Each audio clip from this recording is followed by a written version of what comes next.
Assalamualaikum warahmatullahi wabarakatuh.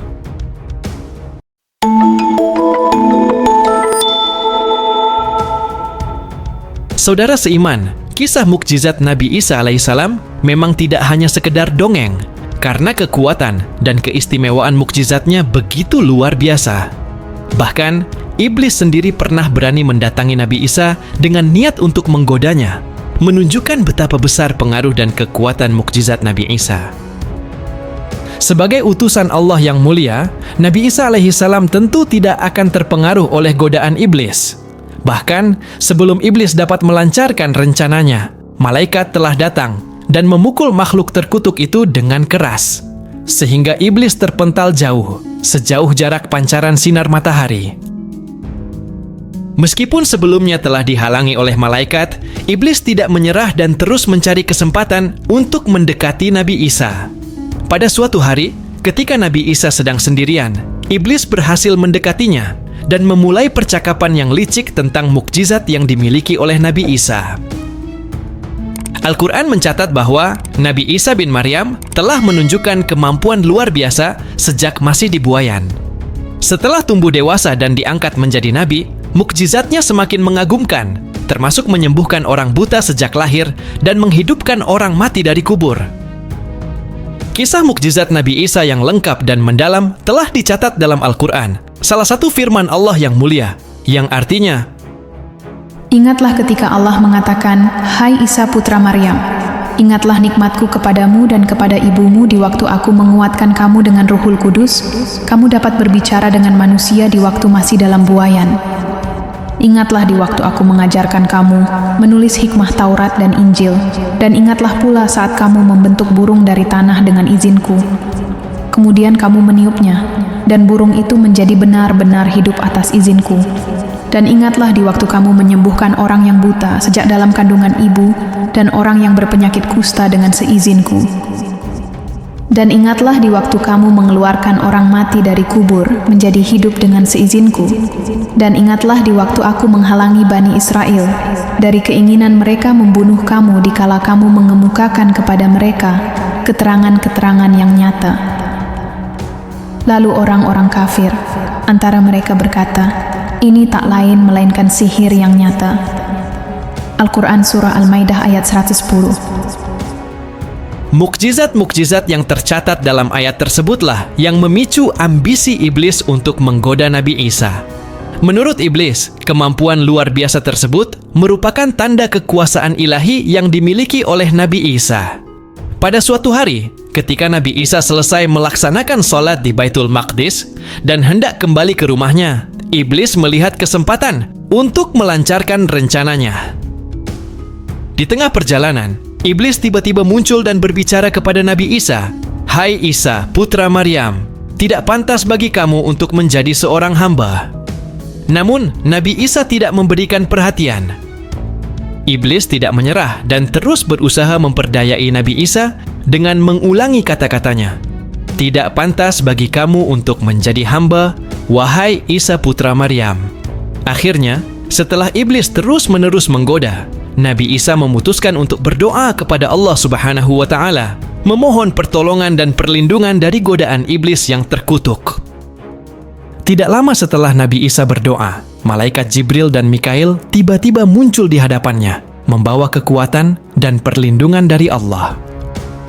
Iblis yang sedang berusaha memperdayai Nabi Isa terkejut dan gemetar ketakutan melihat kedua malaikat tersebut. Setelah kejadian itu, iblis sementara waktu berhenti menggoda Nabi Isa dan pergi meninggalkan beliau. Namun, tidak lama kemudian, iblis kembali mendatangi Nabi Isa dengan rencana licik baru. Iblis berkata, "Hai Isa putra Maryam, aku telah mengingatkanmu berulang kali bahwa kamu tidak layak menjadi seorang hamba, karena kemampuan dan sikapmu jauh lebih agung daripada seorang hamba biasa.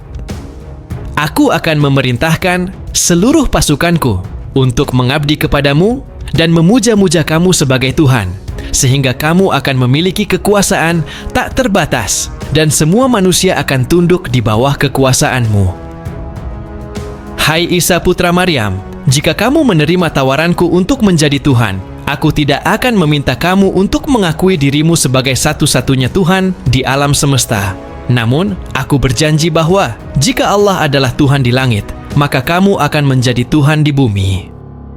Amarah Nabi Isa meledak ketika mendengar kata-kata iblis yang berani. Dengan suara yang keras dan penuh iman, Nabi Isa memohon pertolongan kepada Allah. Segera setelah itu, 3 malaikat agung, Jibril, Mikail, dan Israel, muncul di hadapan Nabi Isa.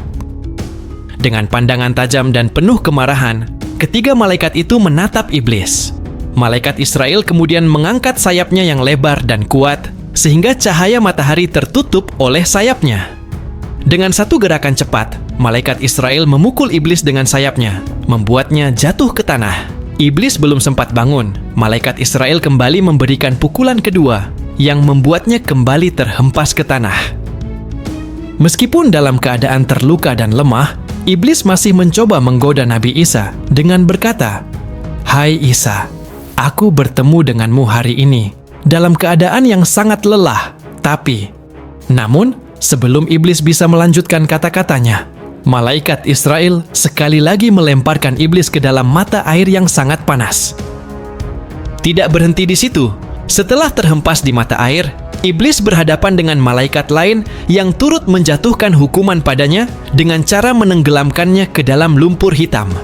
Setiap kali makhluk terlaknat itu berusaha untuk bangkit, ia selalu ditarik kembali ke dalam lumpur itu. Setelah mengalami penderitaan yang hebat, iblis merasa sangat gentar dan tidak berani lagi menemui Nabi Isa alaihi salam. Dia menjadi sangat takut dan menghindari pertemuan dengan Nabi Isa. Meskipun iblis sangat berambisi untuk menggoda Nabi Isa agar menjadi Tuhan di mata sebagian kaumnya, namun sebenarnya Nabi Isa sendiri sudah sangat dibenci oleh sebagian besar Bani Israel. Mereka tidak mempercayai Nabi Isa sebagai utusan Allah, sehingga rasa benci dan permusuhan terhadapnya semakin memuncak. Bahkan, sekelompok orang dari Bani Israel memiliki rencana jahat untuk membunuh Nabi Isa. Menurut kitab tafsir Ibnu Katsir, rencana pembunuhan Nabi Isa terjadi ketika sekelompok orang yang membenci Nabi Isa bersekongkol dengan Raja Damaskus, seorang penguasa yang menyembah berhala. Mereka menghasut Raja Damaskus dengan mengatakan bahwa di Baitul Maqdis ada seorang lelaki yang bernama Nabi Isa yang sedang menyebarkan ajaran untuk menghancurkan kerajaannya. Akhirnya, ketika Raja Damaskus memerintahkan pasukannya untuk menangkap Nabi Isa, Allah Subhanahu wa Ta'ala dengan kuasanya yang tak terbatas mengangkat Nabi Isa ke langit dan menggantinya dengan seseorang yang mirip dengan Nabi Isa. Peristiwa ini diperkuat oleh firman Allah Subhanahu wa Ta'ala yang menyatakan bahwa Nabi Isa tidak dibunuh, melainkan diangkat ke langit oleh Allah Subhanahu wa Ta'ala. Firman Allah Subhanahu wa Ta'ala, Dan mereka berkata, "Sesungguhnya kami telah membunuh utusan Allah, Al-Masih Isa putra Maryam, padahal mereka tak membunuhnya dan tak pula menyalibnya. Tetapi yang mereka bunuh ialah orang yang diserupakan dengan Isa." Al-Quran Surah An-Nisa ayat 157. memang benar bahwa Bani Israel telah menunjukkan watak buruk mereka sejak zaman nabi-nabi sebelum Nabi Isa alaihi salam. Salah satu bukti yang mencerminkan kelakuan buruk Bani Israel adalah ketika Nabi Musa membebaskan mereka dari perbudakan Fir'aun dan membawa mereka keluar dari Mesir. Namun, di hadapan Nabi Musa sendiri, mereka justru meminta dibuatkan patung anak sapi untuk disembah sebagai Tuhan. Selain itu, setelah wafatnya Nabi Sulaiman dan Nabi Daud, Bani Israel tidak lagi memiliki pemimpin yang bijak dan adil. Mereka kemudian kembali kepada kebiasaan buruk mereka, seperti mempelajari ilmu sihir, melakukan kemaksiatan, dan menyebarkan tipu daya serta kejahatan yang jauh dari ajaran kitab Taurat dan Zabur. Salah satu perbuatan Bani Israel yang paling kejam terjadi di zaman Nabi Zakaria, di mana mereka berusaha membunuh Nabi Zakaria. Iblis pun ikut berperan sebagai mata-mata dan memberikan informasi tentang persembunyian Nabi Zakaria, sehingga memudahkan Bani Israel untuk menemukannya. Saudara seiman, kisah iblis yang berusaha menggoda Nabi Isa untuk menjadi Tuhan hanya salah satu contoh dari banyaknya bukti bahwa iblis adalah musuh yang nyata bagi manusia. Jika Nabi Isa, yang merupakan utusan Allah, masih menjadi sasaran godaan iblis, maka bagaimana dengan kita sebagai manusia biasa? Semoga Allah Subhanahu wa Ta'ala selalu melindungi kita dari tipu daya iblis dan setan. Amin. Wallahu a'lam bissawab. Wassalamualaikum warahmatullahi wabarakatuh.